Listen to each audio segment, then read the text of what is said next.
नमस्कार, मी पंजाब तक हवामान अभ्यासक मुक्काम पोस्ट गोगळी धामणगाव तालुका शिरूर जिल्हा परभणी। मी आहे परभणी गंगाखेड रोडवर आणि बघा आमच्या गंगाखेड भागामध्ये इतका पाऊस झाला आणि शेतकऱ्याचं आतोनात नुकसान झालंय, पण याकडे कोणी लक्ष द्यायला तयार नाही। म्हणून परत एक ह्या शेतकऱ्याला कोणी लक्ष देत नाही, म्हणून कमीत कमी म्हटलं आपण तरी शेतकऱ्याला काहीतरी म्हणजे दिलासादायक बातमी द्यावत म्हणून सांगतो। तर खरं पाहिलं तर ह्या गंगाखेड परभणी रोडवरचे इतका पाऊस झाला, इतका पाऊस 1 महिना सारखा पाऊस पडायला आहे, त्याच्यामुळे सगळ्या शेतकऱ्यांचे कापसाचं पीक आलेलं ते सगळं पाणी जास्त झाल्यामुळे जात आहे। तर सर्व शेतकऱ्याला सांगू इच्छितो, गंगाखेड भागातले असो या जसं जसं या शेतकऱ्याचं हे झालंय त्या सर्व शेतकऱ्याला सांगू इच्छितो, आणखीन 2 दिवस पाऊस आहे, फक्त 10 तारखेपर्यंत 11 तारखेपासून ते 19 तारखेपर्यंत सूर्यदर्शन होणार आहे, म्हणून ही एक तुमच्यासाठी आनंदाची बातमी।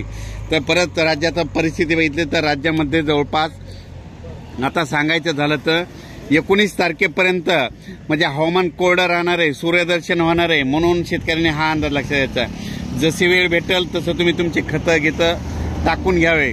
आणि परत सांगतो की हा पाऊस फक्त नाशिक, इगतपुरी, धुळे, जळगाव, त्याच्यानंतर जळगाव जामोद, त्याच्यानंतर बुलढाणा, अमरावती, अकोला, अकोट, चांदूरबाजार आणि नागपूर या पट्ट्यामध्ये मात्र थोडा पाऊस चालू राहणार आहे, म्हणून हा अंदाज लक्षात घ्यायचा।